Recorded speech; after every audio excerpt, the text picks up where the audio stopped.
Boa tarde para todas, para todos. O pessoal está entrando aqui na nossa sala. A gente vai esperar aqui mais um minutinho só para terminar o pessoal de entrar.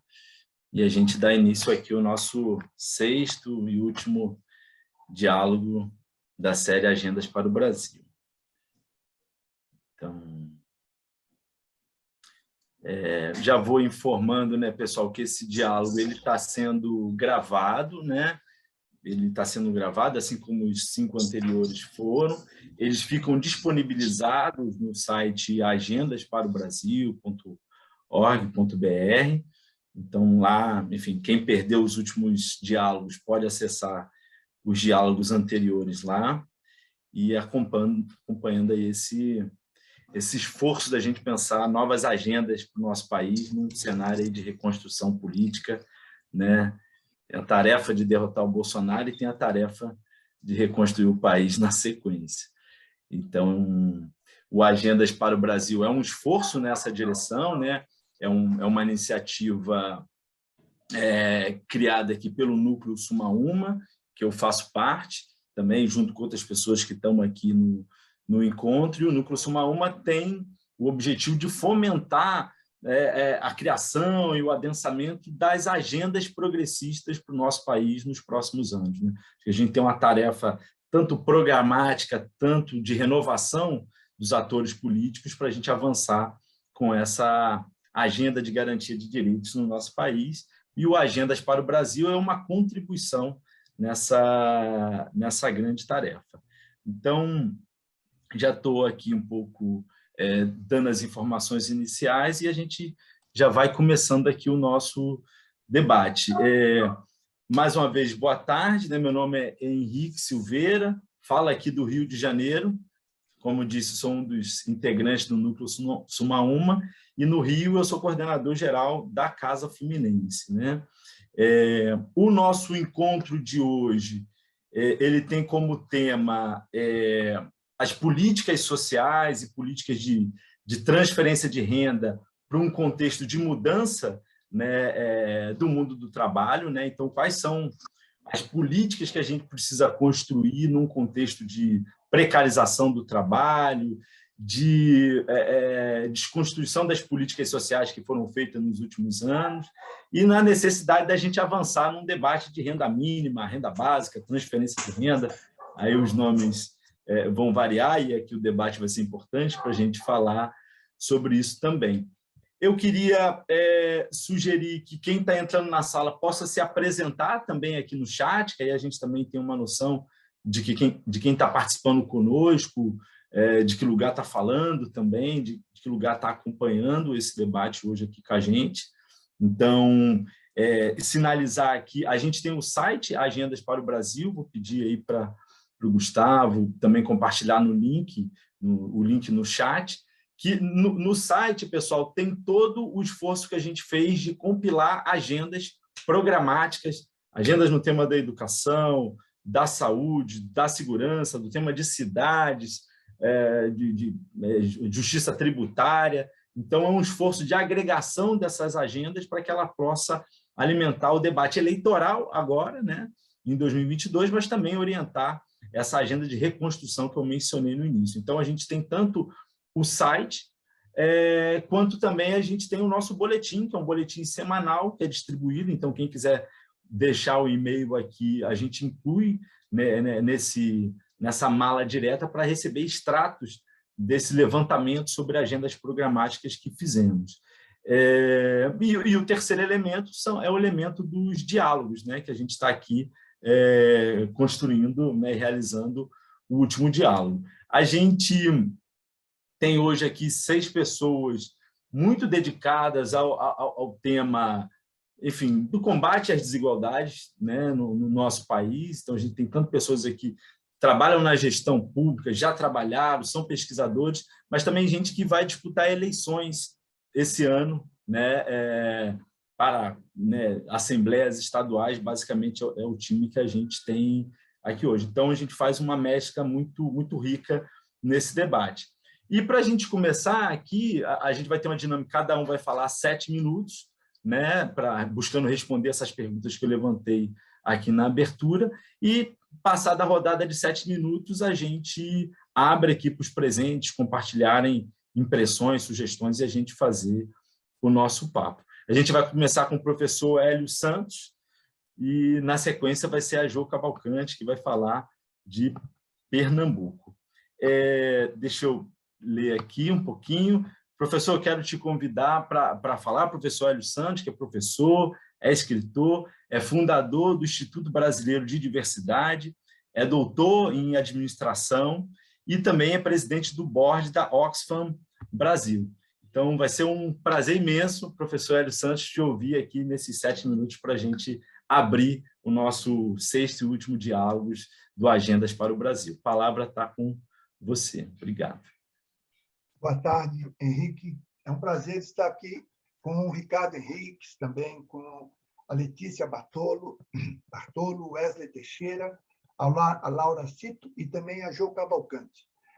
Fiquei muito satisfeito com esse convite feito pelo Núcleo Suma Uma para discutir essas novas agendas, né? E a proposta, o debate sugere, que diz que nós avançamos na proteção social, mas sofremos com os efeitos da precarização e também para preservar direitos e proteger o trabalho nas cadeias contemporâneas, né? E pergunta como ampliar, né, a qualidade adequada, a qualidade daquelas redes, e mais, e como materializar a garantia universal da renda de forma permanente. Então, eu percebo que pede-se alguma objetividade para responder, mas me parece inadequado sem fazer antes algumas reflexões aí dentro desses 7 minutos, que eu espero fazer. Nós avançamos muito pouco na proteção social no Brasil. E não é por outro motivo que nós temos 40 milhões de trabalhadores informais. Isso aí é quase uma Argentina. Então, eles estão aí desde sempre. A Covid-19, a pandemia, escancarou esse público, mas ele sempre esteve aí. E ele nasce precisamente ali no dia 14 de maio, né? E também no período que antecedeu ao fim da escravidão. E temos hoje essa escandalosa, né, reserva de mão de obra, que são os informais. Então, eu acho que nós protegemos muito pouco. É importante lembrar que, no século XX, o Brasil foi o país que mais cresceu, mais de 100 vezes cresceu o PIB. Né? Nós somos a 5ª população do mundo. Ao mesmo tempo temos também a 5ª extensão territorial, a maior reserva hidrológica do planeta. Né? Temos muito vento, muito sol, as terras agricultáveis, cerca da metade ainda está ociosa, né? Somos um dos maiores produtores de alimentos do mundo e temos uma população marcadamente jovem. Então, o Constituinte de 1988, ao prometer o Estado de Bem-Estar Social, ele não pediu uma coisa que não era plausível. Ele trabalhou com esse potencial que o país tem e que se imaginava fosse fluir. Só que o Brasil se autoatribuiu limites. Né? Então, quando a gente pede essas perguntas que pedem como materializar, etc., eu tenho que voltar aqui a um filósofo. Muitas poucas pessoas veem como filósofo, que é o Garrincha. Ele perguntou ao Feola: o senhor combinou tudo com os russos? Porque quando o técnico brasileiro estava ali discutindo as jogadas, e ele, de uma maneira pragmática, perguntou: o senhor combinou isso com os russos? E é isso que eu quero discutir. Quer dizer, a vontade política do Estado que não produziu sequer, né, conhecimentos, ou se produziu, sonegou esse conhecimento para reverter esse quadro da distopia nacional. Quer dizer, nós temos que investir de fato na educação. A renda básica que se pede, a renda básica universal, nós temos que pensar num programa de apoio integral à família de risco. Um programa moderno que tem o tamanho certo e que, em 24, 36 meses, façam com que os membros dessa família deixem de depender dessa ajuda. Pensar em políticas afirmativas localizadas, né? Políticas afirmativas de base regional. Os territórios não são iguais, então não podem ser tratados igualmente. Moema, que é um bairro de São Paulo, tem uma expectativa de vida de 74 anos, mas a Brasilândia, que é um bairro periférico, na zona norte de São Paulo, a expectativa de vida é 20 anos menor. Então, é esse escândalo. Um bairro da classe média alta, ali na região de Ibirapuera, tem uma expectativa de vida 20 anos a mais do que um bairro de maioria negra. Então, nós temos que, como eu disse, temos que não só fortalecer o Planfor, que é o Programa Nacional, o Plano Nacional de Formação Profissional. Eu penso muito mais no PRONAF, que é o Programa de Fortalecimento da Agricultura Familiar, né? E penso mais, eu penso que nós temos que ter ênfase naqueles que tiveram menos, né? Por que a gente tem que ter ênfase nesses? Porque o Brasil tem uma característica muito especial. A nossa assimetria não é uma assimetria qualquer.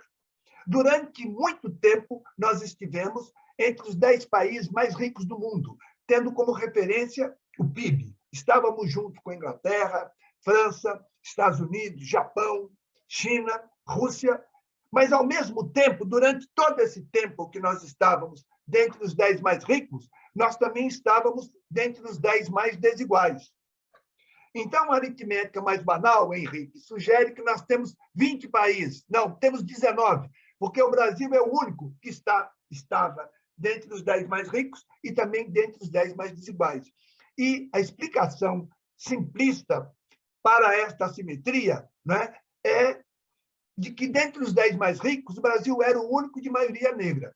Então, esses recortes de raça e de gênero devem ser levados em conta nestas políticas. ênfase àqueles que tiveram menos, né? Nós temos que formalizar, né, os 40 milhões de trabalhadores precarizados. E, para isso, se exige um Estado forte.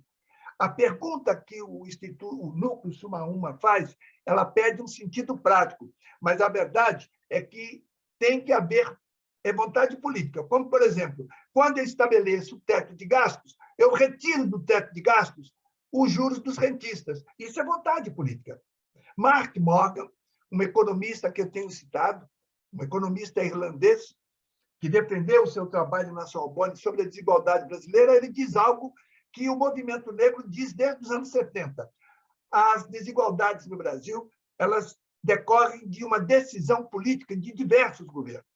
Isso é uma decisão política. O país tem um potencial. Então, para essa modernização, que a pergunta que pede que nós nos encaminhemos, é fundamental vontade política e um Estado forte. Nós não podemos ter Estado neutro, um país que teve uma escravidão de 354 anos. Tem que ter um Estado forte que realmente invista naqueles que tiveram menos. Essa é a chave para a gente quebrar esta assimetria. Eu acredito que eu não gastei meus 7 minutos, mas fiquei dentro do tempo.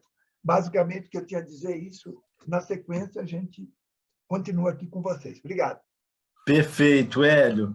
Sobrou um minutinho aqui, mas eu acho que você passou a mensagem com precisão e com densidade, que eu acho que é o que vai mover esse debate aqui, né? Precisão e densidade. Então, muito obrigado pela sua rodada inicial. Daqui a pouco tem uma volta, né? O pessoal vai dialogar com a gente e aí você vai ter, né, dentro aí do teatro que você mencionou, a sua palavra de volta. Eu já quero aqui emendar e convidar a Jo Cavalcante, que é de Pernambuco. A Jo, uma mulher, mãe, negra, coordenadora nacional do Movimento dos Trabalhadores Sem Teto, é hoje codeputada estadual na mandata juntas na Assembleia Legislativa de Pernambuco e está disputando, né, a reeleição esse ano. É um prazer grande, Jo, estar com você aqui para somar com a gente nesse debate.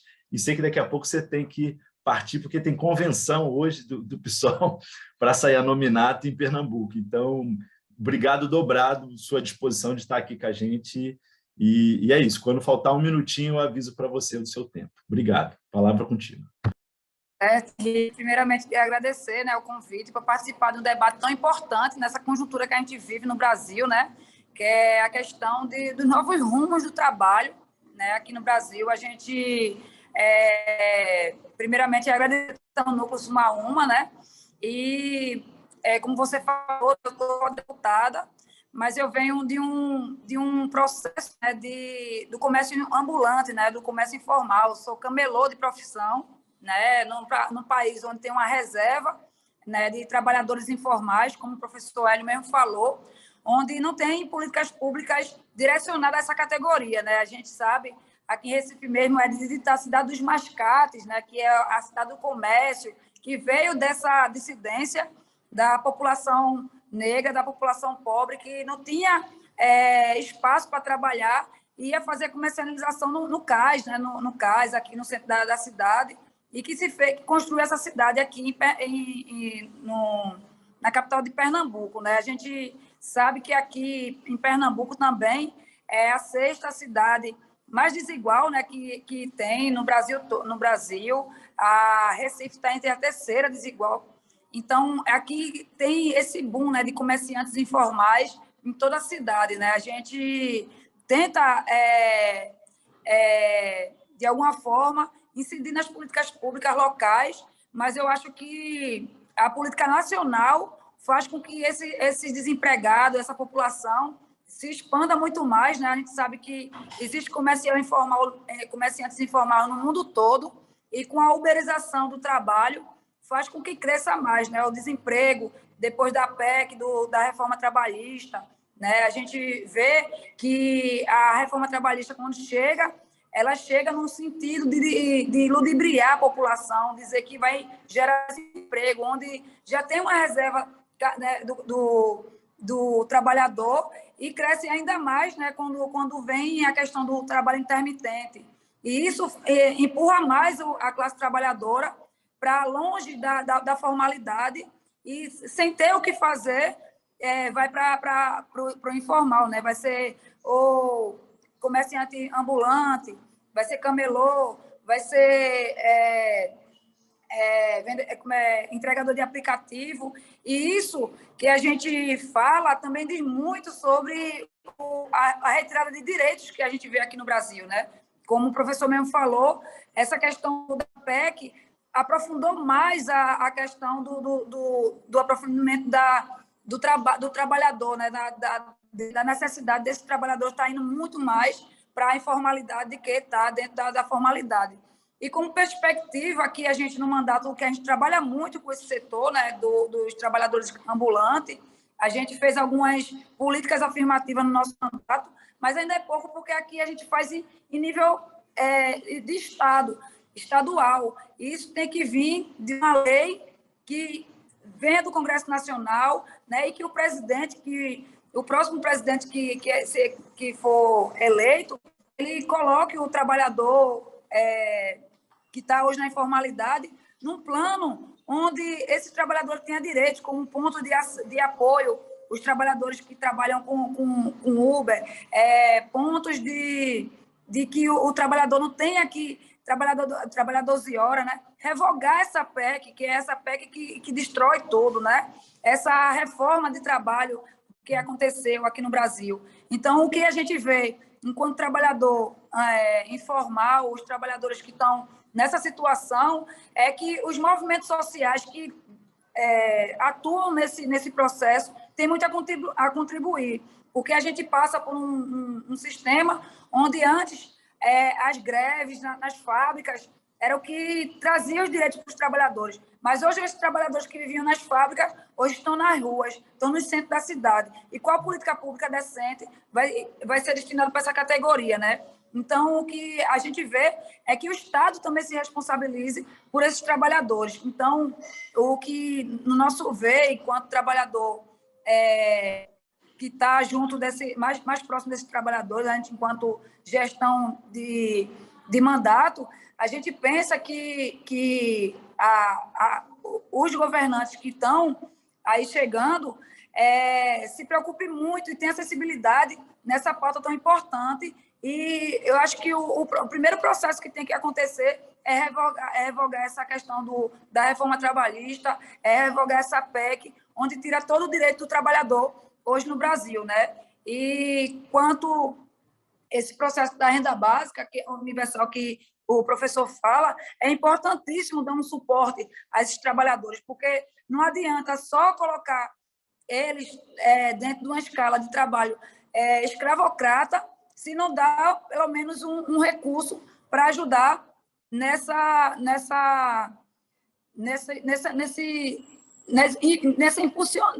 impulsionamento, né, de manter essa classe trabalhadora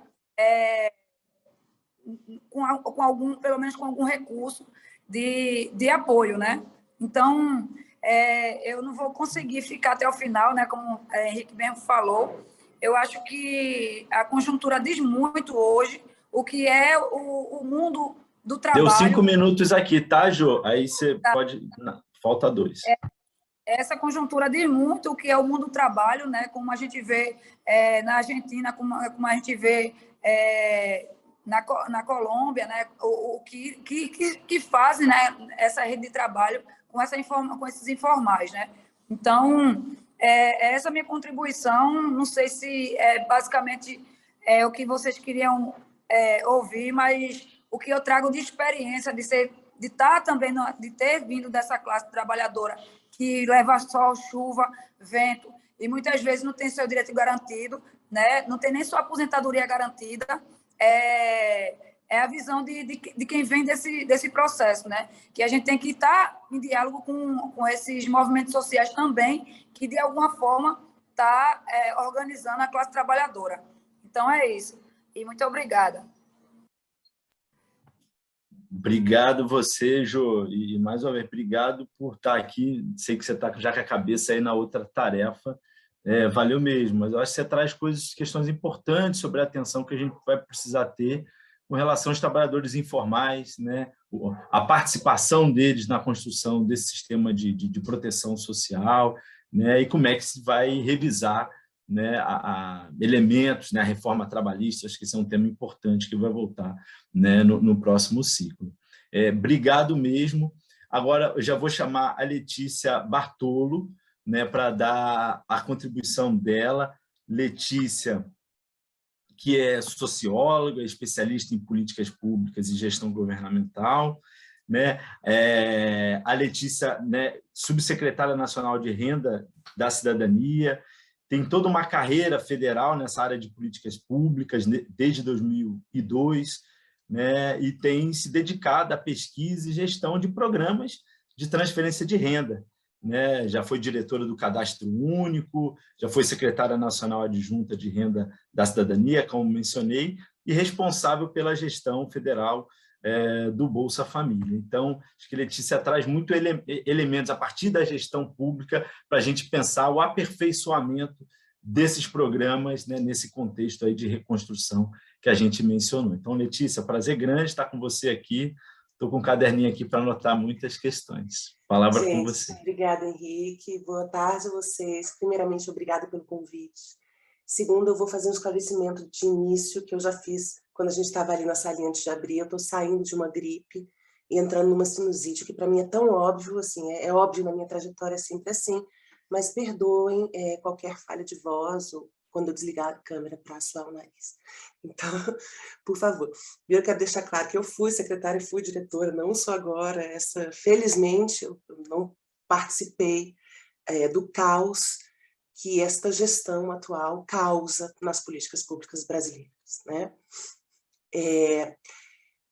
O Hélio e a Ju começaram aqui citando o mesmo fator que nós vamos passar por ele, creio eu, durante toda a conversa, que é a desproteção aos trabalhadores informais. E isso agora, que é muito pungente, muito visível, tem um nascedouro muito antigo, muito antes da quarta revolução tecnológica, do processo de uberização do mercado de trabalho, né? Os países têm formas distintas de entregar a sua proteção social, de proteger os indivíduos dos riscos que eles enfrentam no mercado, dos riscos sociais. Tem países mais generosos, trabalham mais com o conceito de cidadania, os países escandinavos são grandes exemplos disso. E nós aqui, o Brasil, se forjou sob um modelo que a gente chama de corporativo conservador, em que a proteção social é entregue com base no vínculo do indivíduo com o mercado de trabalho. Então, isso quer dizer que a nossa proteção social segue um modo de proteger quem contribui. Foi assim que ela historicamente se desenhou, tá? Isso começa nos anos 20 e vai se ampliando. Ali nos anos 70, começa no Brasil o que a gente pode chamar de embrião de uma proteção social não contributiva, que é basicamente a proteção assistencial, ou seja, você pode ter acesso a um benefício financeiro, a uma transferência de renda do Estado, sem ter contribuído. Ela não é um seguro social nesse sentido, eu não paguei para receber. De uma forma ainda muito inicial, ao ponto que você pegar em 1985, no extrato mais pobre, até meio salário mínimo da população, 85% da população estava desprotegida de alguma transferência de renda do Estado, e ali entre os 5, na população com uma renda acima de 5 salários mínimos, você tinha uma proteção, 85% estava protegido, entende? Então, na verdade, 85% protegido no topo da pirâmide, e ali na base, entre os mais pobres, não chegava a 8%, para citar o número exato. Vem a Constituição já notando isso e amplia a nossa proteção social não contributiva. Amplia com benefício de prestação continuada, amplia com aposentadoria rural. Isso cresce já nos anos 90, fornecendo um bom grau de proteção aos nossos idosos, mas as famílias de idade produtiva, as famílias dos informais, as famílias com crianças, elas só ter acesso a um benefício, a uma transferência de renda do Estado, a partir do advento dos programas de transferência continuada de renda, né? Bolsa Escola, Bolsa Alimentação, com um ápice no Bolsa Família, que incorpora e dá escala, passa ali de 5 milhões para 12 milhões de famílias, depois para 14 milhões. Desde lá, assim, apesar de nós tivemos muitos resultados, ampliamos a nossa proteção social, mas desde lá estavam ali o nosso hiato de desproteção, o nosso hiato na proteção social, no que eu gosto de chamar de neném. O pessoal usa muito neném para educação, né? Nem trabalha, nem estuda. Na assistência social, na proteção social, a gente tem os nossos nenéns. São aqueles nem tão pobres para estar na nossa proteção social não contributiva, na nossa transferência de renda aos mais pobres, e aqueles nem tão ricos ou que nem participam do mercado de trabalho formal e, por isso, não têm acesso às transferências e à segurança de renda que o vínculo com o mercado formal fornece. Perdão. Assim fomos, com o advento do auxílio emergencial, há uma grande discussão sobre renda básica e ao auxílio que contém a pobreza crescente, mas quando o auxílio diminui, a pobreza já volta a crescer, e depois o advento do Auxílio Brasil, que pega o Bolsa Família, dá um salto orçamentário expressivo, nós tínhamos 0,4% do PIB no Bolsa Família, e temos 1% ou 1,5% no Auxílio Brasil, se esse benefício complementar de R$200 se mantiver. Não obstante, o desenho que o Auxílio Brasil traz, basicamente, ele substitui o Bolsa Família, um programa, um dos programas mais bem avaliados e de mais êxito e mais reconhecidos internacionalmente, por um programa completamente mal desenhado, que paga um piso por família, né? Então, não importa se a família tem 3, 4, 5 ou uma pessoa, todo mundo ganha agora R$600. E isso tem trazido problemas fundamentais para a nossa própria base de dados sobre a pobreza, que é o Cadastro Único. As pessoas mais pobres, elas têm se dividido na hora de se cadastrar. De maneira que, se eu e meu companheiro, nós estamos numa situação de miséria, nós nos dividimos na hora de nos cadastrar, em vez de 600, nós vamos ter R$1.200. É culpa das famílias? Obviamente que não. Elas estão em situação de miséria, estão lutando pela sobrevivência. É culpa de um mau desenho do Estado. Então, nós temos hoje 1,5% do PIB gasto numa proteção social, que está cheia de falhas, sem acompanhar a saúde e a educação das crianças, e com muita gente desprotegida ainda. Então, seguindo assim a lógica das perguntas. Primeira coisa, o que a gente tem que fazer para garantir proteção ao trabalho e à renda? É importante lutar pela formalização do trabalho, mas é importante também entender que até os países mais ricos estão compreendendo esse novo processo de uberização. Deu os 5 minutos aqui, tá, Letícia? Só para te informar. Um processo que vai requerer mais proteção social não contributiva, tá? Então, esses trabalhadores têm de ser protegidos. Renda básica tem o princípio de ser universal, incondicional e igual para todo mundo. Se a gente pegar 200 bilhões e dividir para todo mundo, dá R$80 para cada um aqui, para o mais pobre. Então, o Brasil é um país muito desigual, muito pobre. A gente precisa privilegiar mais os mais pobres. Então, eu vejo como voltar a um bom desenho que pague por pessoa e não por família, que considere a composição da família. Tornar esse programa um direito, evitando filas, um direito mesmo, com direito, inclusive, à recomposição inflacionária todo ano, para a gente acabar com esse leilão de quem dá mais a cada eleição. Ampliar o foco da proteção para quem não está ainda tão pobre, mas que está informal, não tem proteção nenhuma, tá? E investir também nos serviços de assistência social que atendem essa população. Tá? E quando eu falo serviço de assistência social, eu falo de uma maneira ampla. A assistência social também faz acompanhamento psicológico das pessoas. As pessoas estão com muitas dificuldades após a pandemia de se colocarem, e a questão de saúde mental tem se imposto também. Na seara dos serviços, eu acho que é muito importante a gente trabalhar com prevenção à violência de gênero e raça para toda a nossa burocracia. Burocracia de rua, aquela de guichê que atende o cidadão, sabe? O professor, o assistente de saúde, o assistente social, e a nossa burocracia aqui de Brasília, que também precisa entender que só vai mudar algumas coisas quando compreender o seu processo numa posição de privilégio que faz reverberar desigualdades. Então, acho que isso, do ponto de vista simbólico e da formação de quem está no Estado, também é muito importante. Eu acho que já deu meus 7 minutos, a voz também já está falhando. Obrigada, gente. Obrigado, Letícia. Obrigado mesmo pelo esforço, né, de estar aqui com a gente. E eu acho que você já traz vários pontos, quer dizer, o avanço que era o Bolsa Família, o retrocesso que representa hoje o Auxílio Brasil, o Renda Brasil, então, e a grande tarefa aí de aperfeiçoar e ampliar nosso sistema de cobertura, de transferência de renda, articulando ele com outras políticas sociais, né, prioritariamente com as políticas de assistência, mas não só elas, né, com educação e saúde, que você mencionou e que foram, né, desplugadas, né, do programa. E vai ser bom, daqui a pouco, ouvir o Ricardo também detalhar mais os desafios que a gente tem nesse sistema. Mas vou embalar aqui para já chamar o Wesley, né? Na sequência, vou chamar a Laura. O Wesley, que fala aqui do Rio de Janeiro, Wesley Teixeira, deixa eu ter até um textinho aqui. O Wesley, que é um educador popular, evangélico, nascido e criado na Baixada Fluminense, que está aqui na periferia metropolitana do Rio.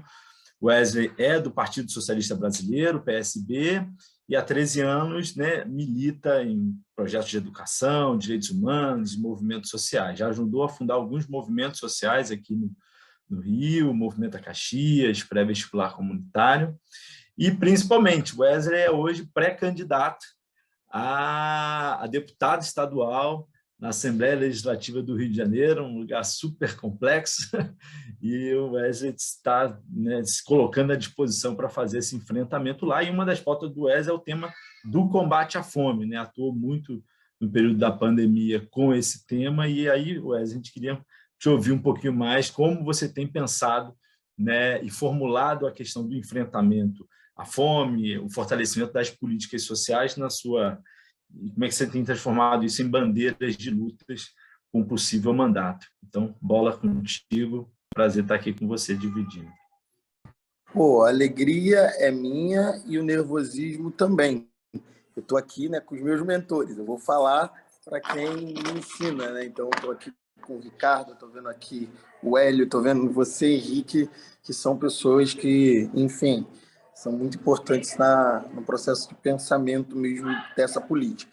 Primeira coisa que eu queria falar aqui era o seguinte, eu não vou ficar me prendendo a esse debate inicial que já foi feito aqui, que vai continuar sendo feito, sobre a necessidade de renda básica e transferência de renda. Eu acho que isso também tem que ser assumido pelo governo do Estado, como uma política também ligada ao sistema de assistência social. Governos estaduais têm que assumir esse lugar dessa discussão no seu orçamento, isso é importante, mas é isso, esse é um debate que vem desde 88 sendo avançando e que nos últimos anos a gente teve um grande retrocesso, sem dúvida, a partir de um processo de golpe que aconteceu no Brasil e depois de aprofundamento da extrema-direita, e é o desmonte. A gente vive falando de retomar a democracia e a Constituição de 88, e é o desmonte também dessa ideia de seguridade social. Então, eu vou passar rápido por essa parte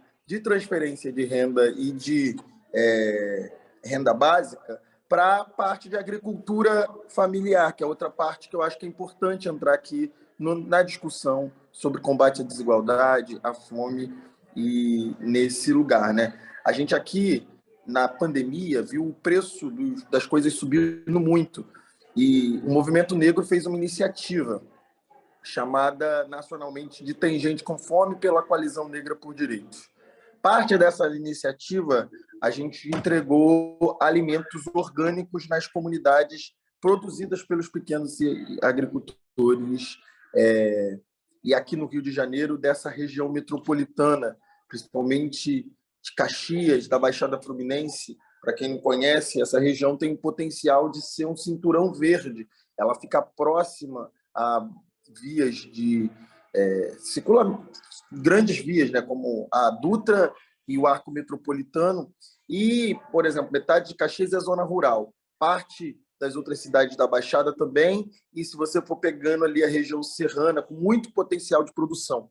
Eu estou falando isso no estado do Rio de Janeiro, por exemplo, que tem se demonstrado inviável economicamente, que tem cada vez mais passado por dificuldades, que tem um grande potencial agrícola, com pequenos agricultores, que tem a capacidade de alimentar e gerar comida mais barata e mais saudável para a mesa das pessoas.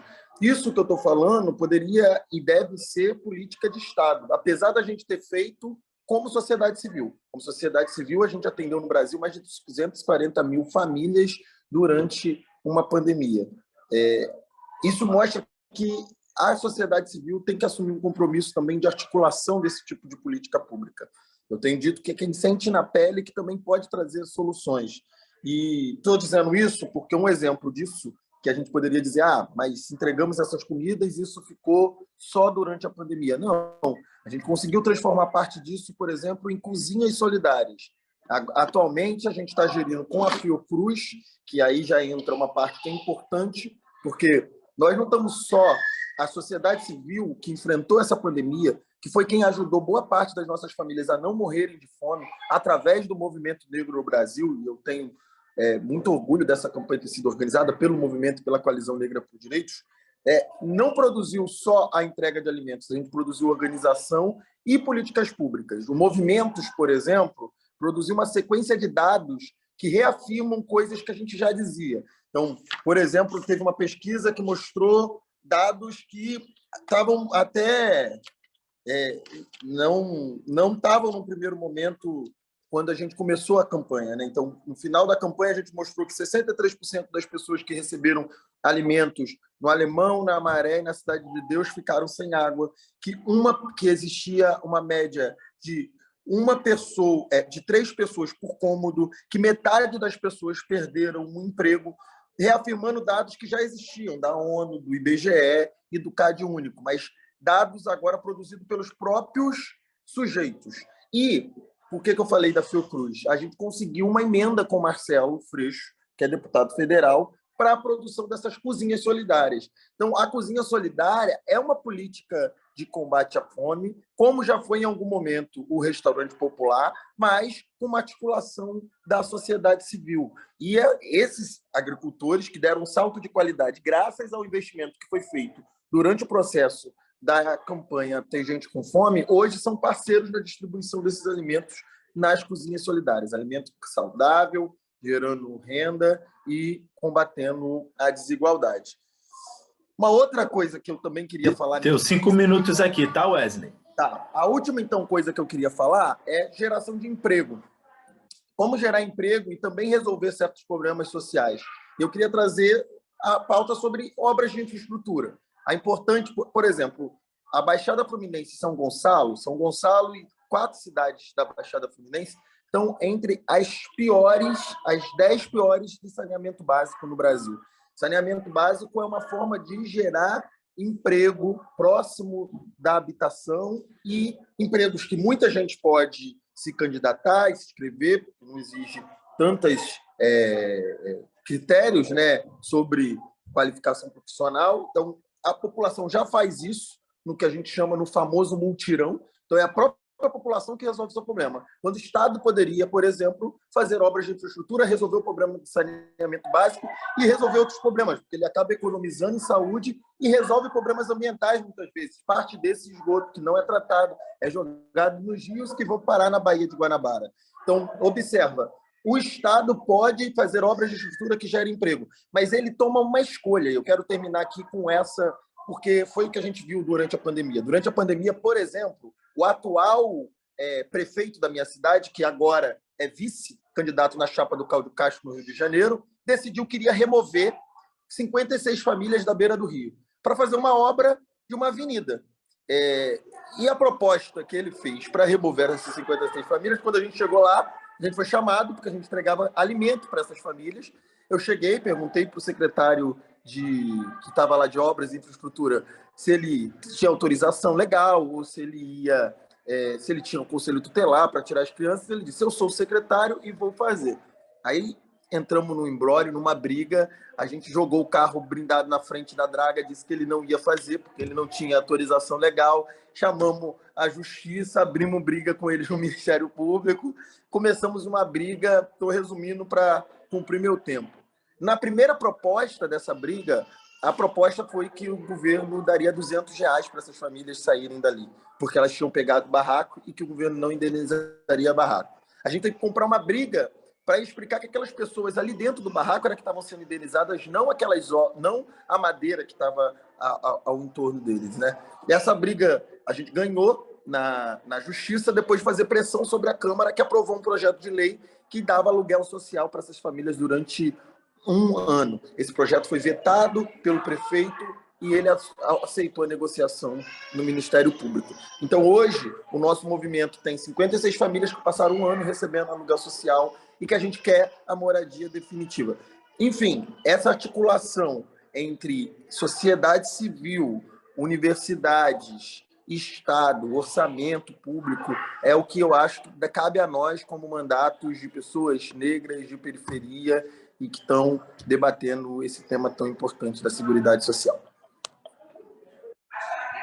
Valeu, Wesley. Super obrigado. Sempre bom te ouvir e você está certíssimo na conexão de todas essas lutas sociais, ações do governo, né, e enfrentamento a quem utiliza a máquina pública numa lógica patrimonialista, né, sem colocar o interesse público na frente disso tudo. Ótimos pontos. Esse ponto aí do geração de emprego, eu acho também é o ponto da pauta também, né? A reconstrução do Brasil passa por geração de emprego. Ótimo. Já vou chamar aqui a Laura, a vereadora Laura, né? Que fala aqui do Rio Grande do Sul, vai falar de Porto Alegre. A Laura, que é jornalista, é servidora municipal e aos 29 anos é a vereadora mais jovem da cidade de Porto Alegre. Parabéns, Laura. Né, a primeira mulher negra a compor a mesa diretora da Câmara Municipal de Porto Alegre e integra, né, a primeira bancada negra do Legislativo Municipal. Na Câmara, Laura preside a Frente Parlamentar em Defesa do Trabalho e da Renda Básica e a Frente Parlamentar em Defesa da Segurança Alimentar e Nutricional, além de ser integrante da Frente Parlamentar de Combate à Fome da FAO, da ONU.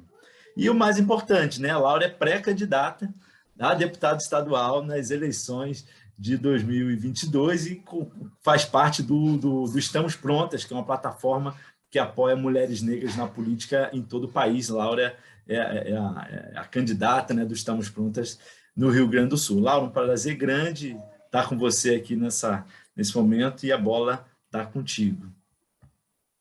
Olá, Henrique. Olá a todos. Um prazer poder estar aqui com vocês, conversando sobre um tema que, para mim, ele é, de fato, muito relevante. Hoje tem uma centralidade total na minha atuação parlamentar, como bem o Henrique pôde expressar na minha apresentação, né?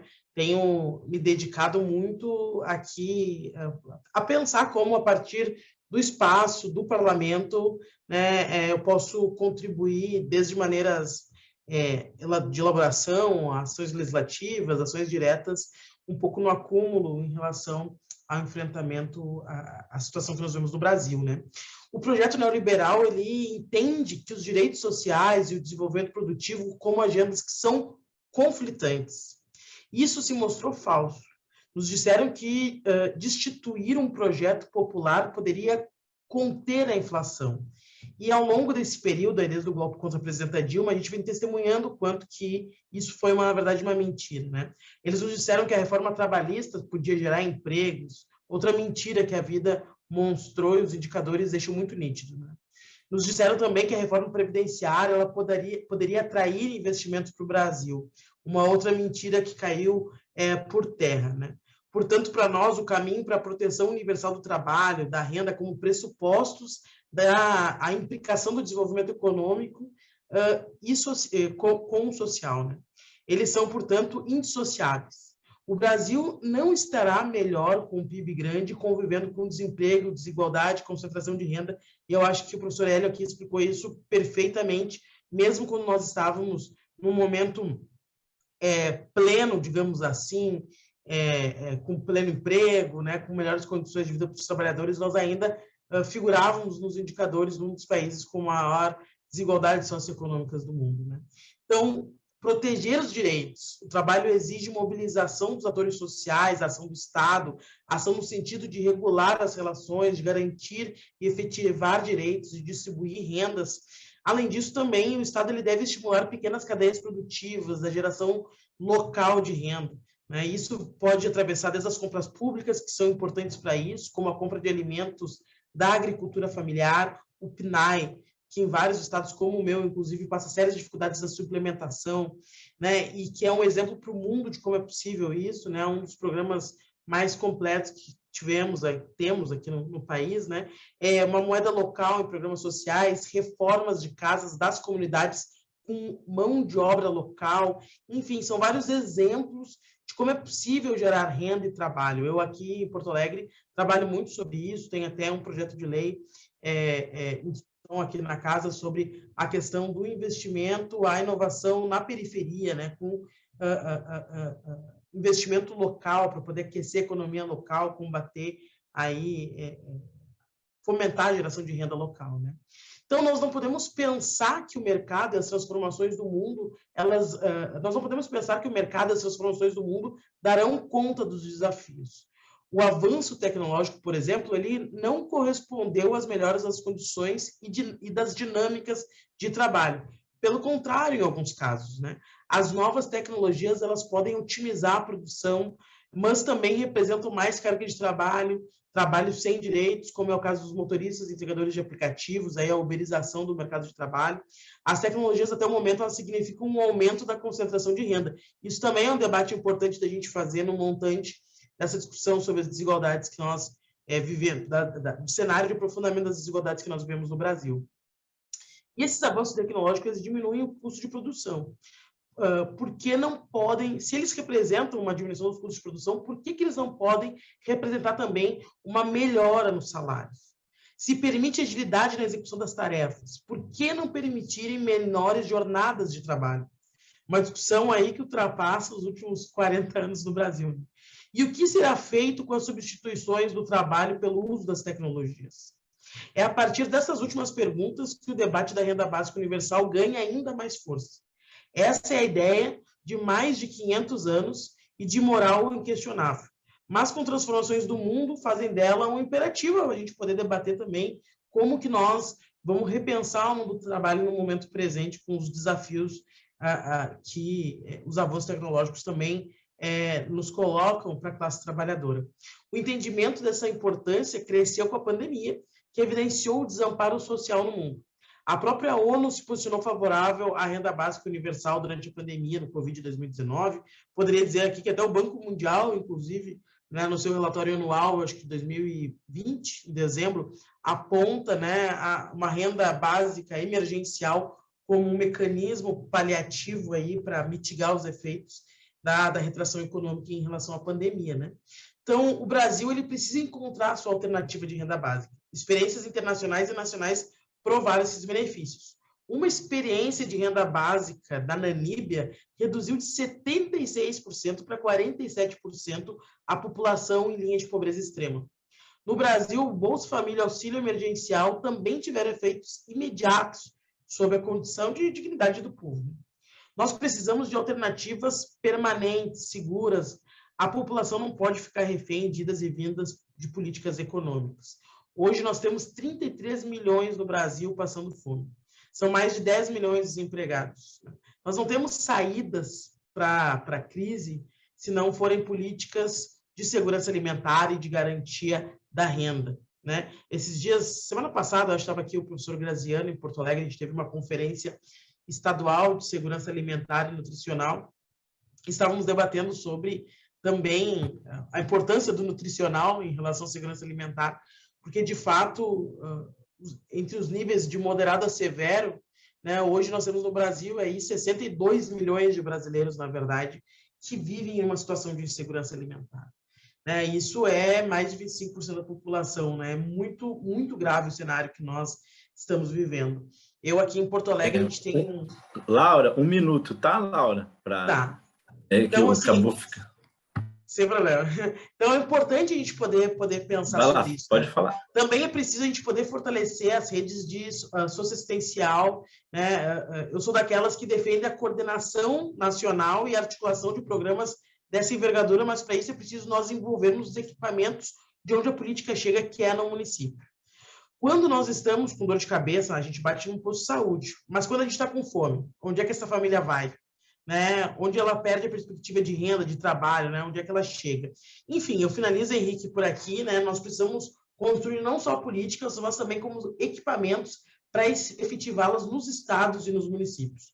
Nós vamos entrar num período de rediscussão sobre o modelo também de desenvolvimento do país, né, e nós precisamos avançar sobre esses instrumentos e consolidá-los, porque, de fato, o que ficou evidente nesses últimos 20 anos, né, é como que aqueles que são os objetos das políticas sociais e que têm condição de ter alguma mobilidade social a partir das oportunidades geradas por elas, também são os mais frágeis da cadeia. Quando vem uma crise econômica, são os que mais sentem, né? Nós chegarmos hoje em 2022 a patamares similares ao que nós tínhamos nos anos 80 e 90 em relação à segurança alimentar da população, né, a falta da renda, é de fato muito grave. Isso significa que nós acumulamos não o que deveríamos ao longo do período onde poderíamos em relação aos avanços da segurança aí, através do Estado e das políticas públicas.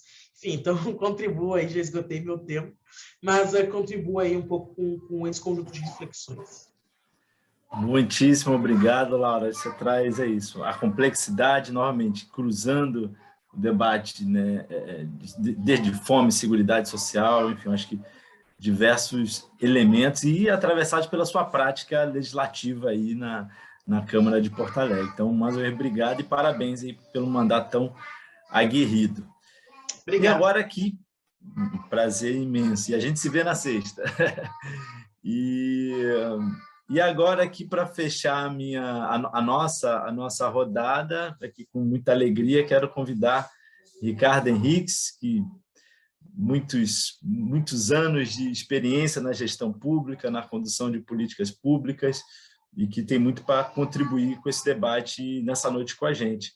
O Ricardo é economista, hoje o Ricardo é superintendente executivo do Instituto Unibanco, mas também já foi secretário nacional de Educação Continuada, Alfabetização e Diversidade, no Ministério da Educação, e foi secretário executivo do Ministério do Desenvolvimento Social, quando coordenou o desenho e a implantação do Bolsa Família, né, lá em 2003. E só mais uma tarefa, o Ricardo cumpriu muitas tarefas, só vou citar mais um. O Ricardo foi secretário estadual de Direitos Humanos aqui do Estado do Rio de Janeiro, presidente do Instituto Pereira Passo, quando também, nessa função, desenhou e coordenou a implantação da UPP Social no Rio, né, ali nos anos 2010, 2011. Então, uma ampla experiência em programas, implantação de programas de políticas sociais enfim, e também aqui um dos criadores, impulsionadores desse Núcleo Suma Uma. Ricardo, sempre um prazer grande estar com você, com essa turma aqui tão bacana. A palavra está contigo para você trazer aí caminhos, prioridades para a gente. Obrigado. Muito obrigado, Henrique. Cumprimentar primeiro Laura, Jô e Wesley, além de cumprimentar, muita sorte, muita energia para vocês ganharem as eleições, a gente precisa de vocês. Tá? E prazer de estar aqui com Letícia e com Hélio, é sempre uma honra.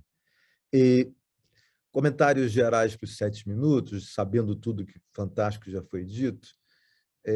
Tem um estudo da Fundação Getúlio Vargas recente, simples, mas que dá anos sobre os retrocessos que a gente está vivendo na conjuntura. Tá?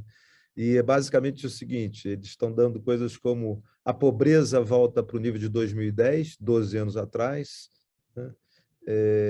A evasão escolar volta para o nível de 2006 e a fome volta para o nível de 1992, 30 anos, que dá todo esse quadro de insegurança alimentar que foi falado, que a Laura destacou, e que dá os 33 milhões de pessoas em situação de fome.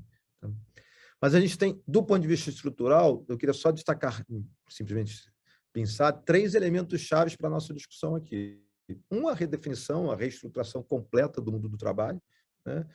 Desde o volume enorme, as estimativas são distintas, mas a extinção de postos de trabalho que a gente vai viver no mundo como um todo, associado, obviamente, a todas as mudanças da robotização, da inteligência artificial, da mudança tecnológica, mas o que importa disso são as mudanças de perfis, do ponto de vista de habilidades e competências, que passam a ser necessárias. Então, do ponto de vista estrutural, a gente sai cada vez mais de atividades manuais de cognição básica para cognição mais sofisticada, capacidade de leitura de dados sofisticada, capacidade de cognições mais avançadas e, ao mesmo tempo, comunicação, negociação, empatia e, sobretudo, adaptabilidade, o sentido de aprender a aprender e conseguir me adaptar àquilo que nunca mais vai existir, uma profissão associada à minha formação, e sim configurações múltiplas do mundo do trabalho sobre as quais cada um vai ter que se adaptar. A outra coisa é que isso vem junto, com toda a agenda da uberização. Elas não são contraditórias. O mundo se uberiza e, ao mesmo, não sei se isso é um bom verbo, e, ao mesmo tempo, se sofistica em direção à sociedade do conhecimento. Traços estruturais do Brasil. A cada 100 crianças que entram na escola, só 69 concluem o ensino fundamental, o ensino médio. De cada 100, 69. Devia ser 100%, 98%.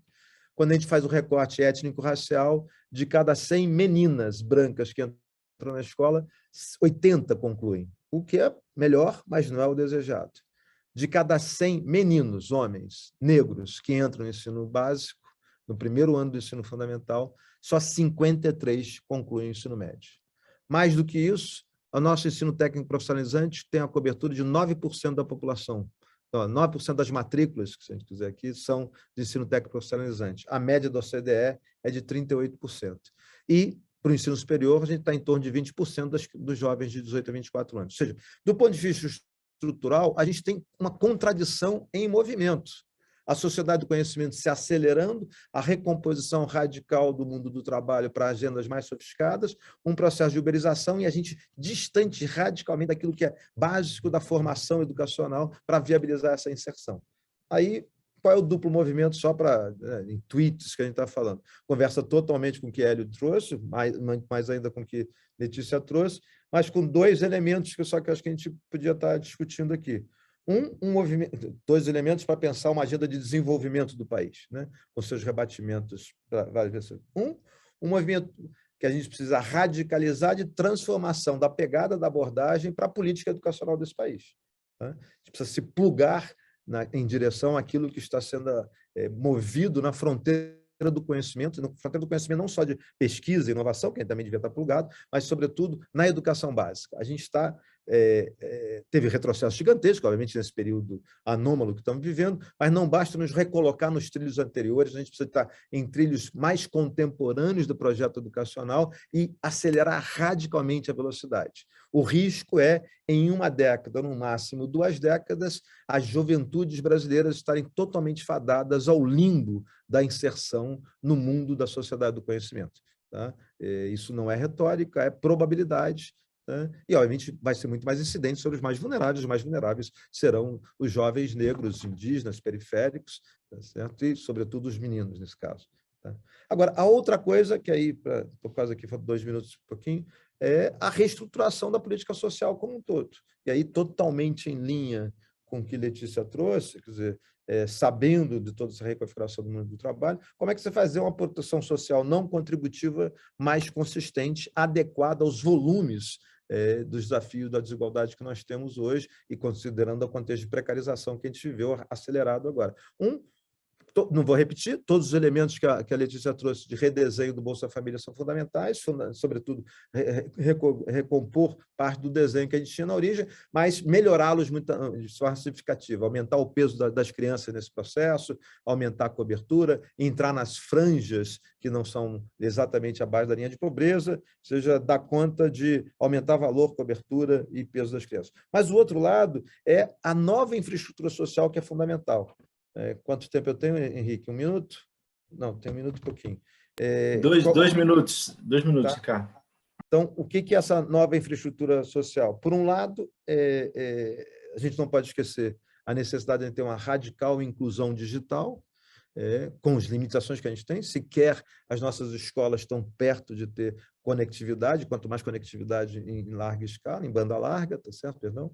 E a gente precisa fazer uma inclusão digital. E a gente precisa fazer uma inclusão muito mais consistente, e a pandemia nos mostrou isso, quando a gente está vendo a volatilidade da situação de pobreza e as pessoas, um enorme contingente de informalidade que não conseguiu se posicionar, é evidente nessa conjuntura, a necessidade do que seria uma aceleração daquilo que a gente tem do ponto de vista da inclusão documental. O que eu estou falando? O cadastro único muito mais bem estruturado, ele já é bem estruturado, mas ele pode ser muito mais sofisticado, obviamente na contramão do que esse governo abjeto está fazendo, mas se conseguir pegar questões muito mais atuais, inclusive tem experiências mais interessantes na Colômbia, a nossa mesmo, a gente é uma belíssima referência, a gente tem que aprofundar isso para fazer o quê? O Bolsa Família consegue fazer simultaneamente, e a renda básica associada ao Bolsa Família, independente da renda universal, permite fazer a ponte para o longo prazo com todas as condicionalidades associadas à saúde e à educação e o alívio da pobreza no curto prazo. O que a gente não tem de forma estruturada, uma nova versão, uma versão 2.0 da política social? A coordenação dos serviços, Letícia mencionou isso brevemente, a coordenação dos serviços de toda a política social adequado à condição de sujeitos concretos em territórios concretos, ou seja, uma política de assistência social estruturada, ela não tem cunho assistencialista, ao contrário, é efetivamente transformadora, que a burocracia de rua seja capaz de detectar, e o principal instrumento é esse de inclusão numérico e digital, do cadastro único, detectar quais são as configurações específicas de vulnerabilidade em todas as famílias e organizar, portanto, ela tem que ser multissetorial e multinível, coordenada no governo federal, no governo estadual, no governo municipal, quais são as provisões de oferta possíveis dessas 3 esferas de governo para cada configuração adequada de cada configuração das vulnerabilidades nas famílias possíveis. As situações semelhantes de vulnerabilidade e renda expressam situações radicalmente distintas das causalidades que geraram aquela situação. Ponto final, isso é possível e era distinto há 20 anos atrás, porque a agenda tecnológica de capacidade de coordenação de informações, sobretudo com todos os avanços que nós temos, tanto com o Big Data, nos permitem fazer uma plataforma de um cadastro único muito mais potente do que a gente tinha antes. Tá?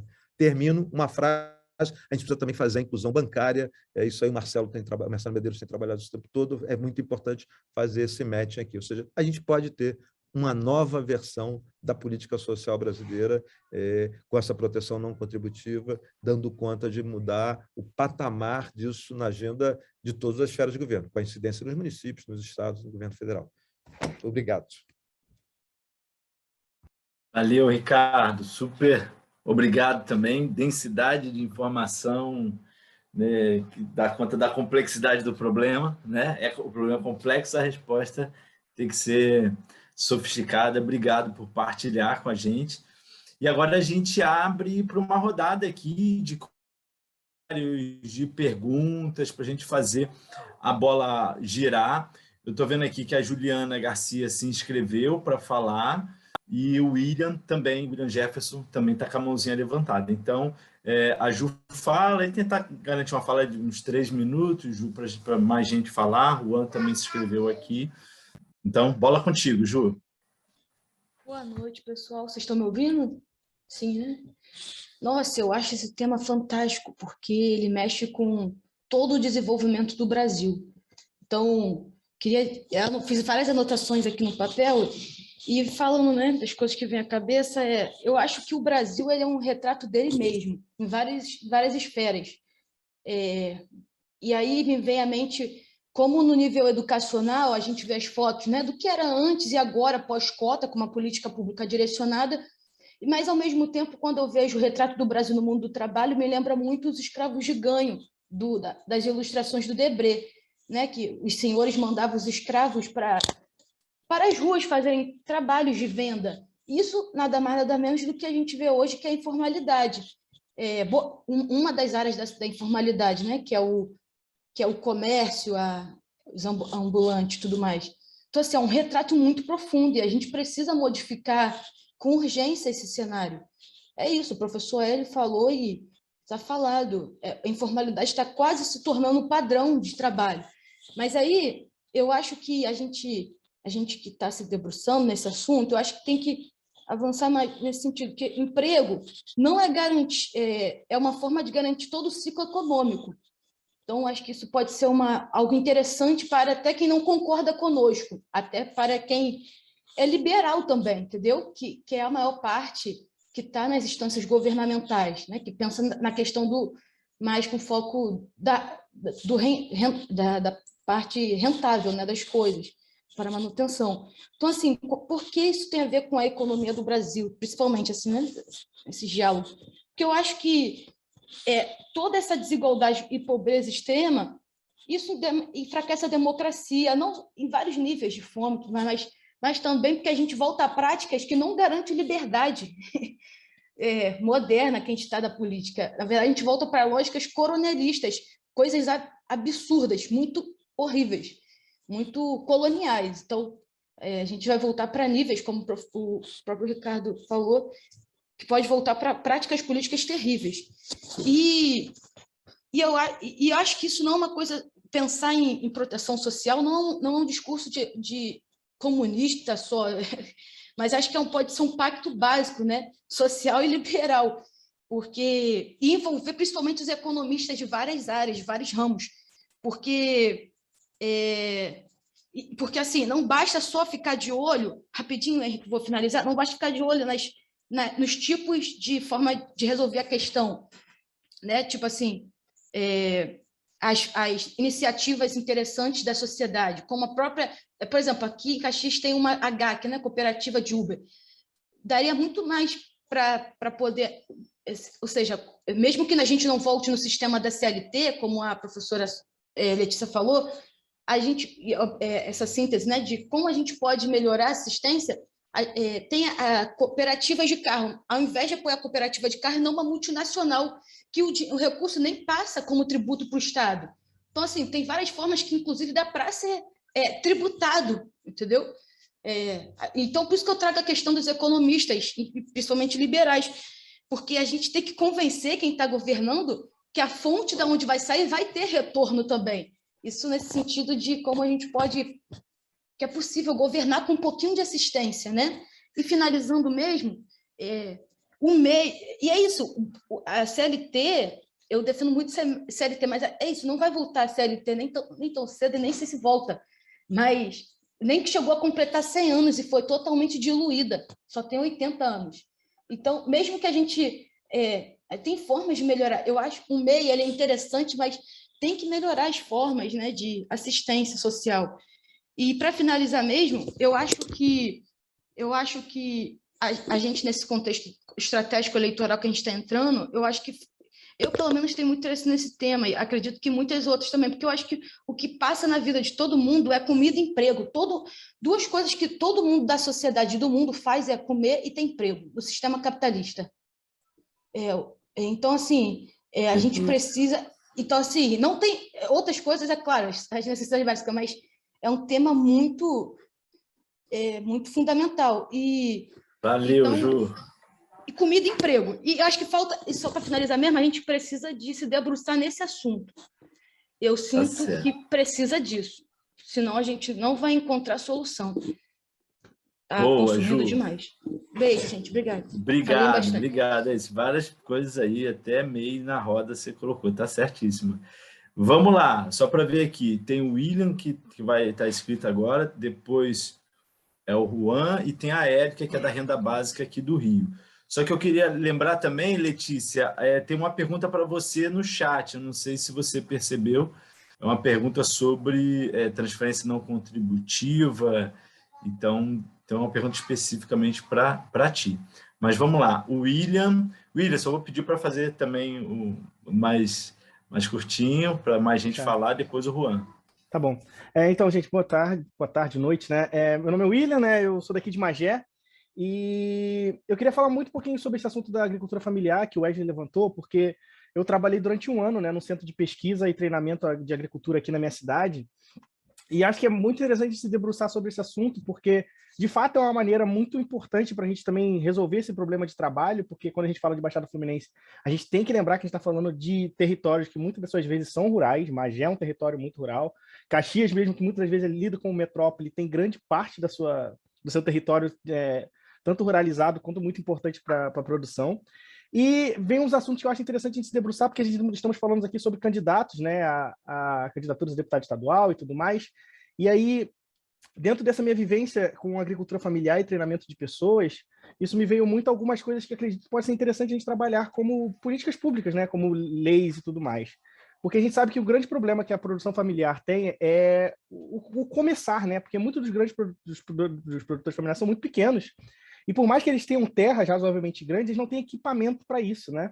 E acho que seria muito interessante a gente criar, né, mecanismos de justiça que permitam que os governos, em todas as esferas, né, principalmente municipal, estadual, que vem à minha cabeça principalmente, de ter equipamentos que permitam esses pequenos agricultores trabalharem, né? Aqui em Magé era muito comum de existir um consórcio entre a prefeitura e os trabalhadores, né, que a galera só pagava o combustível das máquinas, e as máquinas trabalhavam em seus terrenos. Isso aumentava a produtividade de boa parte desses produtores, permitia eles crescerem. Acho também que a gente tem que falar muito também sobre a questão da logística relacionada aos pequenos produtores rurais. Muitos deles não têm um caminhão muito grande para levar a sua produção, para comprar insumos. Então, acho que o poder público tem que entrar também nesse aspecto de ser essa pessoa de fornecer transporte, tanto para a compra de insumos, quanto também para levar esse material que tem que ser vendido, né, em locais, ou mesmo, né, estabelecer espaços para venda desses alimentos. Trabalhar principalmente a agricultura orgânica, porque a agricultura familiar é muito mais aberta para esse tipo de produção do que a agricultura histórica, clássica, de grande latifundiário, né? Porque o produtor familiar ele tem mais esse interesse, essa curiosidade, e, em cima de tudo, essa vontade de produzir alimentos de melhor qualidade para as pessoas. E, para finalizar, acho que também é importante a gente falar da importância do produtor rural em relação à pesquisa, né, da familiar, porque a gente trabalhava muito com a questão de... A gente tinha uma parceria com a Embrapa, que nos fornecia sementes e material para a gente desenvolver, plantar, né, testar com diferentes solos, técnicas, novas estirpes de alimentos, né? A gente trabalhou com cenouras biofortificadas, feijões e tudo mais. E o produtor familiar era uma pessoa muito aberta para a pesquisa, né? De ceder o espaço dele para que essa plantação fosse realizada, para que a pesquisa fosse acompanhada. Então, colocar esse produtor também no seu lugar também de protagonista no processo de desenvolvimento da produção de alimentos do Brasil como um todo, né? Fazer parcerias com agências de fomento e pesquisa na área de agricultura é muito interessante, e esses produtores familiares são muito interessados. Então, acho que seria legal a gente conversar sobre projetos de leis que possam, né, permitir uma integração desses produtores com essa pesquisa, de eles também conseguirem uma renda através de estar colaborando com essa pesquisa nesse processo, né? E, acima de tudo, promover a alimentação de qualidade, né? Porque a gente é um dos maiores produtores agrícolas do mundo. O Brasil já produz alimento suficiente para alimentar o próprio Brasil e fora dele. Agora a gente tem que começar a conversar sobre produzir alimento de qualidade, né? Fazer o pessoal parar de comer agrotóxico e começar a se alimentar bem, porque, como a Juliana falou, tudo passa sobre emprego e alimentação. Então, não adianta também a gente ter excelentes empregos e estar comendo mal. Então, a gente começar a trabalhar também essa questão da boa alimentação, focando principalmente na alimentação orgânica, é um bom passo, principalmente na alimentação familiar. É isso, e muito obrigado. Maravilha, William. Super obrigado. Ótimos pontos você está partilhando aqui com a gente. Valeu mesmo. Seguir aqui, o próximo, acho que é o Juan. Vamos colocar a Érica, Juan, para deixar a Érica, uma mulher, também falar aqui, você falar na sequência. E só reforçar o seguinte, pessoal, a gente tem esse boletim semanal, quem também quiser se inscrever para receber parte desse levantamento de informações que a gente fez de pesquisas, fica à vontade para compartilhar o e-mail no chat e a gente incluir no nosso mailing, que distribui parte desse levantamento que a gente fez. Compartilhar aqui com a Érica Alves, que é uma das coordenadoras do do Renda Básica aqui no Rio de Janeiro. Prazer ter você aqui, Érica. Bola contigo.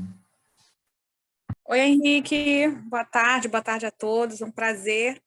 Só quero saber se vocês estão me ouvindo bem. Está todo mundo me ouvindo bem? Nossa, sim, sim. Obrigada pelo convite, por esse papo aqui. Nossa, muito feliz de estar ouvindo todos vocês e compartilhar com vocês um pouco, né, da construção desse núcleo de renda básica aqui no Rio, que de todas as falas aí, a gente concorda que é necessário ter uma proteção de renda, e eu entendo que um dos caminhos pode ser pela renda básica, né, uma renda básica que não seja condicionada, né, e tentar, né, diminuir de toda forma essas desigualdades sociais. A nossa colega falou muito bem aí essa questão de que é um tema, né, que toca muita gente, a questão da fome, do trabalho, e se não tem trabalho, não tem renda, as pessoas ficam desprotegidas, e o que a gente vivencia, nós que somos de coletivos, que estamos atuantes nas periferias, a gente vivencia todos os dias pessoas em situação de fome, né? E isso é muito grave, né? E não tem como a gente também não se mobilizar, né, a respeito dessas pautas. E são pautas que são de interesse, que tem que ser de interesse nacional, claro, né?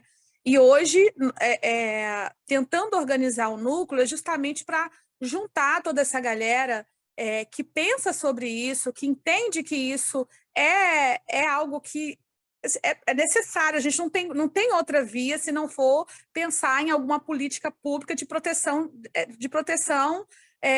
para essas pessoas, uma política pública que faça uma transferência de renda justa e digna, né? Porque não dá para a gente esperar mais e deixar que os nossos morram de fome. Então, assim, cada vez mais esse cenário está se agravando, a gente tem se incomodado muito com isso, e o que a gente vem buscando é justamente organizar esses núcleos, né? Organizar núcleos que possam lutar, né, para que o próximo governo, né, que a gente espera que o próximo governo olhe sim, né, por essas famílias, todos nós, né? Mas para isso a gente tem que estar inserido nessa discussão e nesse debate de renda básica. Não dá para ser de cima para baixo, a gente tem que acompanhar, a gente tem que mobilizar e entender como vai ser a implementação, né, de uma lei. Hoje já existe uma lei que garante isso. O auxílio emergencial só foi possível devido a essa lei.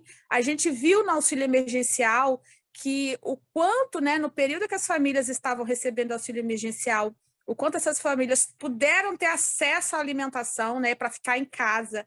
Claro que não foi para todo mundo, claro que muita coisa impediu de muitas famílias acessar.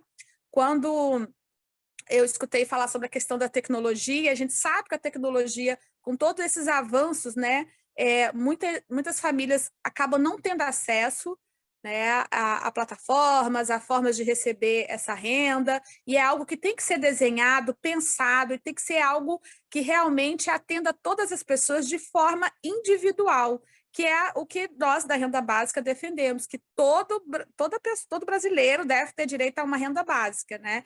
Que isso deve ser por indivíduo, né? Não por família. E é sobre isso que eu quero compartilhar com vocês. O bate-papo aqui está muito interessante, muito bom, e estou aí para construir, gente.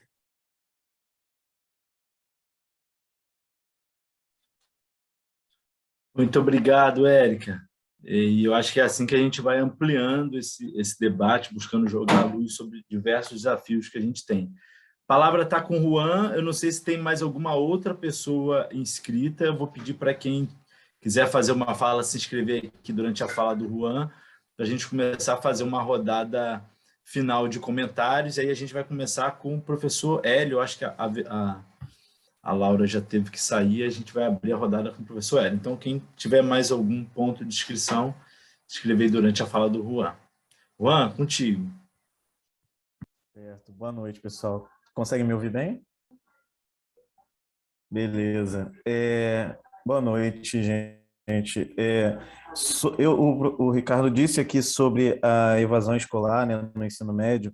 E para mim, assim, para a gente, né, aqui da periferia, não é nenhuma surpresa que as pessoas, que os estudantes estejam fugindo da escola, né? Porque a gente vê um avanço tecnológico muito grande, a gente vê as pessoas, através das culturas como hip hop, por exemplo, tendo acesso a discurso, tendo acesso a literaturas que antes não chegavam nas periferias, tendo acesso a várias coisas que a escola, pelo contrário, nega, né? Então, a gente acaba tendo uma visão de que a escola acaba limitando as possibilidades dos estudantes, a escola pública, né, sendo bem específico, acaba limitando as possibilidades dos estudantes e tratando o estudante para que ele seja, no futuro, um mero funcionário, né? Enquanto as escolas de alto padrão, elas tratam, por exemplo, o estudante como um ser, como uma pessoa que tem possibilidades diversas e vai ampliando essas possibilidades dessas pessoas ao longo dos anos. Isso desde do ensino básico até os ensinos mais avançados, né? A gente vê, por exemplo, que no Brasil, quando os negros começam a ter acesso às universidades, por exemplo, isso já em outros governos, que não só no Temer e no Bolsonaro, a universidade começa a ter a sua renda reduzida, né? O investimento na universidade começa a cair. Não me parece que seja uma coincidência. Então, a gente, historicamente, tem esse problema de que lá atrás as cotas para estudantes da escola pública era apenas para os donos de terras e as pessoas brancas, né? Como a gente bem sabe. Depois que a escola pública foi aberta aos estudantes negros, inclusive, trabalhadores, né, da classe trabalhadora, essa escola pública começou a ter uma qualidade reduzida. Então, eu acho que a gente precisa pensar em soluções para que esses estudantes comecem a olhar a escola como também um local seu, um local de construção, um local que eles possam ter essas suas capacidades, que eles veem tanto, né, nos hip hops, em outras formas de expressão cultural ali dentro. E uma outra pergunta, né, que eu tenho também é que o professor Hélio Santos falou sobre a responsabilidade que o Estado tem em distribuir riqueza, né, em assumir essa desigualdade. Então, eu pergunto assim a todos, né, a todas, como reduzir essa desigualdade, né? Em quais locais investir essa riqueza que o Brasil tem para que, de fato, seja atingido as pessoas que estão em situação de vulnerabilidade, porque a gente vê que os programas de transferência de renda, por si só, não resolveram um problema, tanto que hoje a desigualdade aumentou, né? Aumentou o número de pessoas que estão em risco de insegurança alimentar, por exemplo, que é o mais básico, assim, como a Juliana falou, emprego e comida, né? Tivemos investimento em educação que também foram facilmente derrubados por outros governos, né? E às vezes não aplicados corretamente. Então, como que montar um plano um plano de Brasil mesmo, né? Uma visão de Brasil para, de fato, reduzir essas desigualdades? Onde aplicar esse dinheiro e a nossa energia? Valeu, Juan, obrigado. E aqui o último inscrito é o Gustavo, para uma fala final, e a gente volta com o professor Hélio Santos e a gente começa a rodada final. Bom, boa noite a todos e todas. Primeiro, eu queria agradecer não só os presentes aqui nesse diálogo, mas também nos demais. Acho que são muitas aulas que nós tivemos aqui, muitos debates que nós tivemos aqui nessa construção da Agenda para o Brasil. E até retomando um pouco um dos diálogos que nós tivemos por aqui, que é sobre o direcionamento das contas públicas em favor da igualdade, que eu acho que dialoga muito com a conversa aqui de hoje.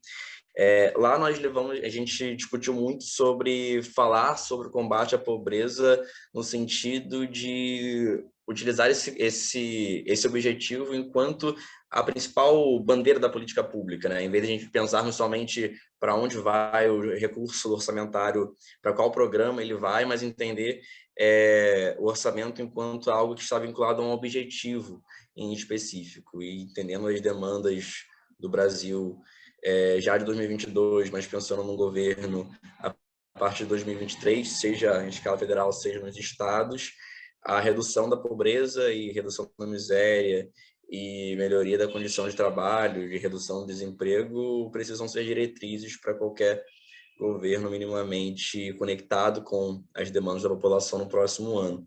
E aí a pergunta que eu faço e trago para cá, no sentido de aquecer um pouco mais o debate, é como a gente consegue construir isso em termos de debate público e de orçamento público.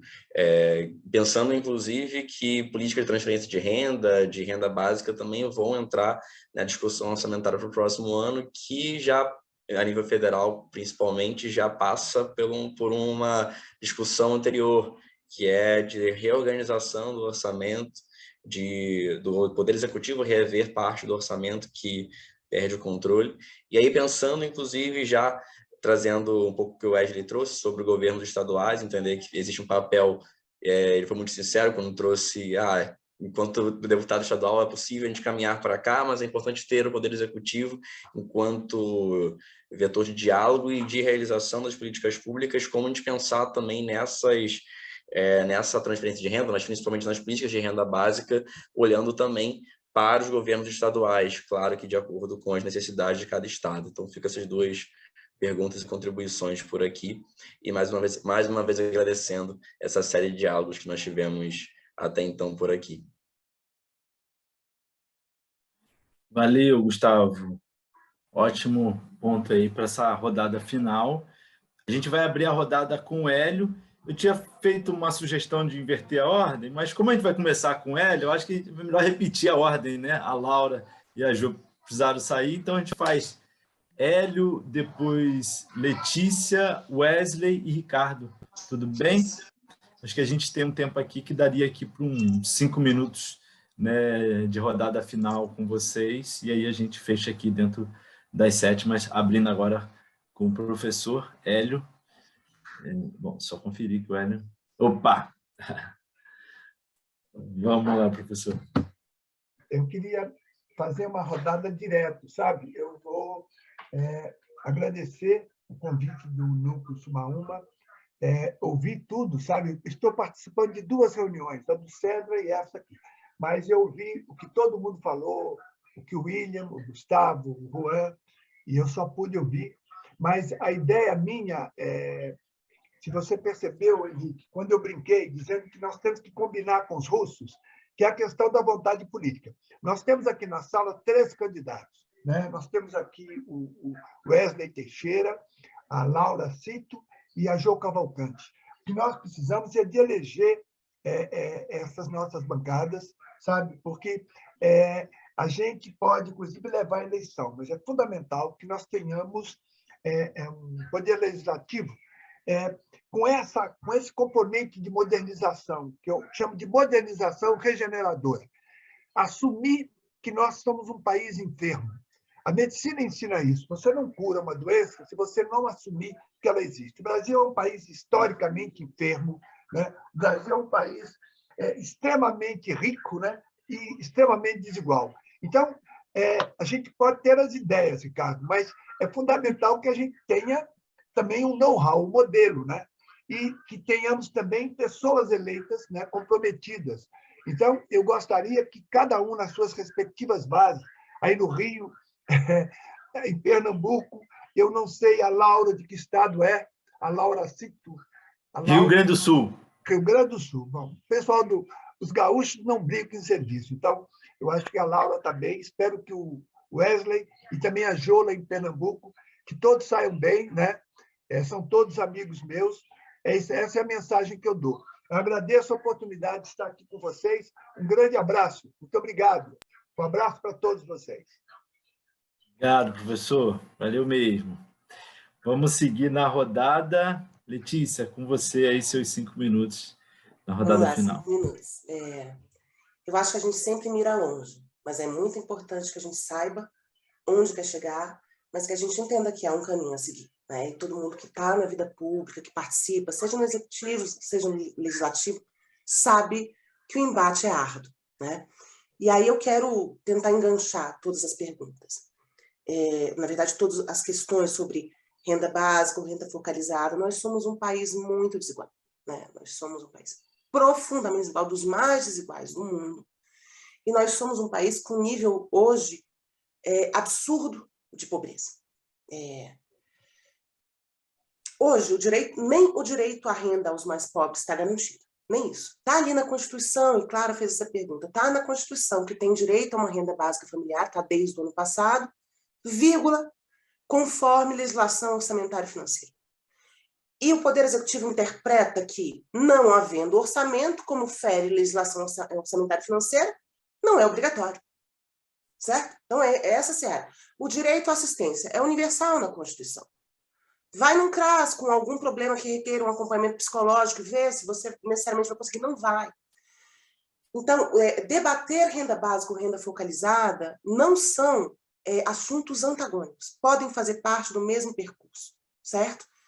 Desde que a gente entenda que se tem 1,5% do PIB de orçamento, 2 ou 2,5%, se é isso que a gente tem, sem uma reforma tributária que me permita um financiamento progressivo, tirando do topo para a base, eu vou pegar esse dinheiro e vou dar para quem mais precisa. Como é que eu ordeno? A gente sabe ordenar, gente, todo mundo aqui. A gente sabe que a fome é inaceitável, a miséria não se tergiversa, a pobreza a gente não quer, e tem os vulneráveis à pobreza, que são boa parte da população brasileira. Eles não são pobres sempre, mas eles entram e saem. Esse grupo, que deve estar ali em 50% da população brasileira, a gente precisa proteger primeiro. A gente precisa proteger primeiro e garantir a eles que essa proteção de renda venha unida com acesso a serviços públicos de qualidade, que os permitam desenvolver suas capacidades. Eu acho que, garantido isso, a gente mirando, a gente pode aumentar e ampliar e escalonar essa segurança de renda. Desde que, novamente, que eu diga, que isso não venha subsumindo o aparato público do Estado, porque hoje, enfim, a gente teve crédito extraordinário para transferência de renda, mas a ação de assistência técnica e extensão rural teve 28 bilhões o ano inteiro. Então, a gente não pode também fazer com que a segurança de renda é um cuidado que a gente tem, quem defende segurança de renda, a gente não pode fazer com que este nosso debate anule a necessidade de investimento em outras áreas que estão maltratadas, cujo orçamento é todo discricionário, que você pode tomar a hora que você quer. Né? Então é isso, vamos sempre mirar para cima, lá avante, mas saber que o caminho é árduo e saber que é primeiro para quem mais precisa, mas nós vamos chegar lá. Então, muito obrigada, desejo muita sorte a vocês, é muito bom ver gente jovem, alegre, envolvida na política e achando que é possível mudar o mundo, porque sim, é possível, e nós vamos mudar, tá bom? Obrigada e boa noite. Obrigado, Letícia. É possível e necessário, né? Mudar, transformar, e é com essa convicção que a gente segue. Obrigado mesmo. E obrigado por mencionar que não tem, né? Não precisa ser antagônico o debate de renda básica com o debate de política focalizada. Você está certíssimo. Porque às vezes eu vejo esse debate avançando de um jeito que... Será que isso vai embolar? Não, isso são complementares. Só que a renda básica é primeiro para quem mais precisa, aperfeiçoando, né, o complexo de políticas sociais que a gente já tem, mas precisa aperfeiçoar. Então, obrigado mesmo. Passar a palavra aqui para o Wesley, né? Eu só queria lembrar que a Jo Cavalcante teve que sair, a deputada de Pernambuco, e a Laura também, que é vereadora, candidata a deputada, teve que sair também um pouquinho mais cedo. Então, o último candidato que sobrou foi o Wesley na sala, na sequência, Ricardo fecha. Wesley? Olha, gostei muito, agradecer a todo mundo que falou, a Alsuma, uma que está proporcionando esse debate, não temos o que falar. Assim. Dizer que é isso, eu gostei muito do debate porque casa muito com o que a gente tem trabalhado aqui na pré-campanha, né? O lema da nossa pré-campanha é o pobre tem seu lugar, e o lugar do pobre é no orçamento, o lugar do pobre é na universidade, que a gente tem trabalhado todo o percurso de educação desde a creche, e durante a universidade, e o lugar do pobre é na política para dar resolução tanto dos debates de orçamento quanto dos debates de educação. Acho que a primeira coisa que eu diria é isso. Acho que o grande debate central aqui é para quem se destina o orçamento, né? E acho que a gente tem que estar de olho nisso, porque é sobre qual é a funcionalidade do Estado, e acho que tem gente que não quer que ele funcione ou que ele funcione para interesses privados, para interesses individuais. Acho que essa é uma grande disputa, e que a gente precisa de eleger gente para isso. Acho que não é um caminho, novamente, de rápido de solução, é um caminho longo, mas com quem se caminha faz toda a diferença. Eu não descobri isso tudo aqui lendo uma cartilha, uma bula. Essas coisas que a gente foi descobrindo aqui, eu pelo menos descobri estando com os assentados lá. Então já fazer uma propaganda. Sábado agora, às 13h, no assentamento Terra Prometida, em Caxias, a gente vai ter um evento sobre combate à fome, junto com toda a galera que recebeu as cestas básicas, com a galera que produziu os alimentos orgânicos lá no assentamento. Tem ônibus saindo de toda a região metropolitana do Rio de Janeiro, de São Gonçalo, de Realengo, da Zona Sul, das cidades da Baixada. Quem quiser ir, procurar a galera aqui que está aí, Henrique, Juliana, Gusta, enfim. Eu aprendi sobre trabalho com a cooperativa de Uber do meu bairro. Eu aprendi sobre como melhorar a escola com os grêmios estudantis que estavam ali funcionando. Então, para mim, não tem muita saída de construção, de produção, de solução sem os sujeitos. Então, isso também é muito importante, a presença dos sujeitos e dessa criação de ponte mesmo. Ouvir aqui o Hélio, a Letícia, o Ricardo, e colocar isso em contato com essa realidade me faz ter a sensação de que dá para alterar. Eu acho que quando a gente olha para o todo, parece muita coisa, a gente olha e fala, meu Deus, mas sempre que eu olhei para soluções locais, eu consegui achar soluções para o global, assim. Então, acho que foi com essa ousadia que a gente começou enfrentando a pandemia, e acho que é com essa ousadia que a gente está dizendo que as resoluções para os nossos problemas estão na via política. Então, continuemos. Valeu, Wesley, super obrigado. E é isso, muita força e energia para fazer a jornada aí, reta final, enfim, campanha Vera para valer. Muito bom, obrigado por estar com você, prazer caminhar junto. Ricardo, as honras com você para fala final, não só desse encontro, mas desse ciclo de encontros do Núcleo Suma. Acho que a mensagem final, na verdade, é o slogan da campanha do Wesley, que devia ser de todo mundo. O pobre tem seu lugar e a gente, para mudar esse país, vai ter que entender isso. E o seu lugar, sobretudo, nos locais que o Wesley citou, da universidade, na política, no orçamento, implica um compromisso radical em erradicar a pobreza nesse país e enfrentar a desigualdade de forma muito sólida, estruturada, né? Então, acho que isso é o passo-chave. Foi bom ver agora o Wesley lembrando que a gente falou pouco disso, de construir tanto o desenho, sobretudo a implementação de políticas públicas que sejam efetivas, solicita esse diálogo, essa escuta atenta, essa capacidade de modular, de gerar plasticidade na implementação da política a partir, né, da população mais vulnerável que está diretamente ligada a essa agenda. Então, isso é muito importante. 2 comentários breves. O orçamento será... A gente vai ter um desafio gigantesco e parte da destruição que esse governo nefasto gerou não é só a destruição dos equipamentos, das institucionalidades e dos programas em diversas áreas, né? Da educação, da assistência, do meio ambiente, da cultura, tudo que a gente sabe. Também destruiu, diferente de experiências anteriores, a lógica da relação entre o executivo e o legislativo, sobretudo com a instituição dessa loucura que é o orçamento secreto. Quer dizer, a capacidade de ter uma agenda com mais decisões adequadas às necessidades objetivas da sociedade ficou muito reduzida com a institucionalização do orçamento secreto e qualquer que seja o governo, a gente sabe que faremos tudo para ser um governo democrático, mesmo num governo democrático, recompor isso vai dar um trabalho danado. Então, a gente já tem uma cultura de orçamentação pouco olhada, com pouca atenção para o lugar do pobre, para pegar a expressão do Wesley, e, além do mais, a gente tem essa marra que vai ter que ser vai ser um processo muito tenso da relação entre o Executivo e o Legislativo no próximo orçamento. Queria sublinhar o ponto da Letícia, que não há contradição entre a estratégia de renda focalizada hoje, em uma visão de médio prazo para uma renda básica universal. Isso não há contradição, e mais do que isso, eu acho que há um sequenciamento aqui importante, acho que a Letícia trouxe, eu tentei trazer também. Hoje é mais importante aumentar o volume da transferência, aumentar o escopo daqueles que são focalizados e criar um novo patamar da política social do que ir em direção a uma renda básica universal no sentido preciso da palavra.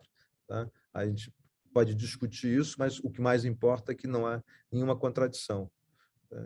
Um comentário lateral aqui para o Juan. Juan, a reconfiguração do mundo do trabalho, a reconfiguração da educação, que é necessária, diz o seguinte: a escola tem que ser outra do que a gente viveu até anteontem.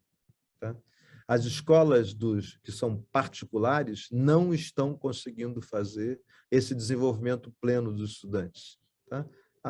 Só para te dar um dado, os alunos que fazem o piso no Brasil, que estão no quartil superior de renda, tá?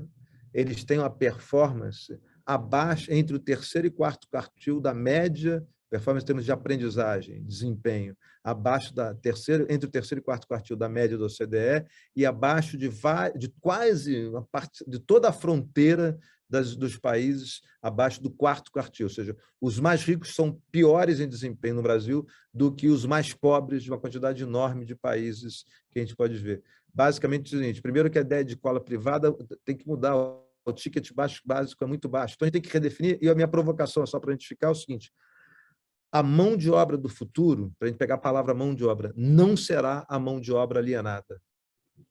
Tá? A gente tem que repensar essa relação entre formação básica e condição de estar no mundo do trabalho. A gente não vai mais formar ninguém para uma profissão.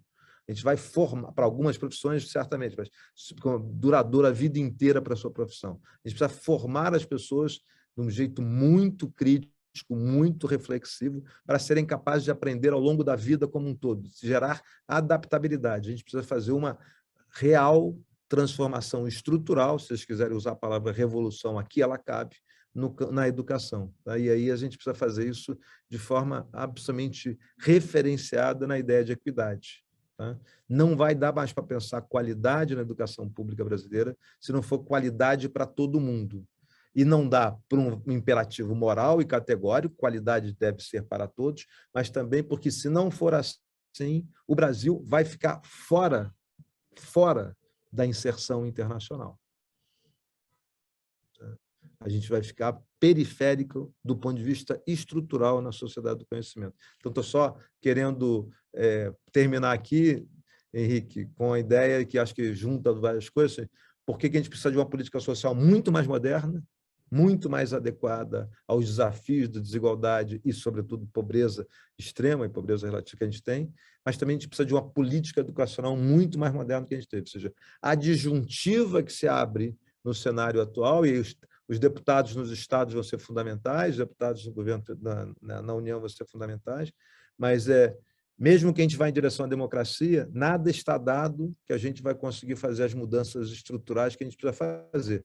E aí, obviamente, o meu olhar de otimismo aqui, igual a Letícia trouxe, aqui está todos nós aqui, por isso que a gente está aqui, é que a juventude desse país assumindo postos de liderança, e aí eu estou vendo aqui, né, todos, né, a Laura, a Jo e o Wesley, e a juventude negra, sobretudo, para poder assumir esse protagonismo, é vital para dar conta dessas transformações.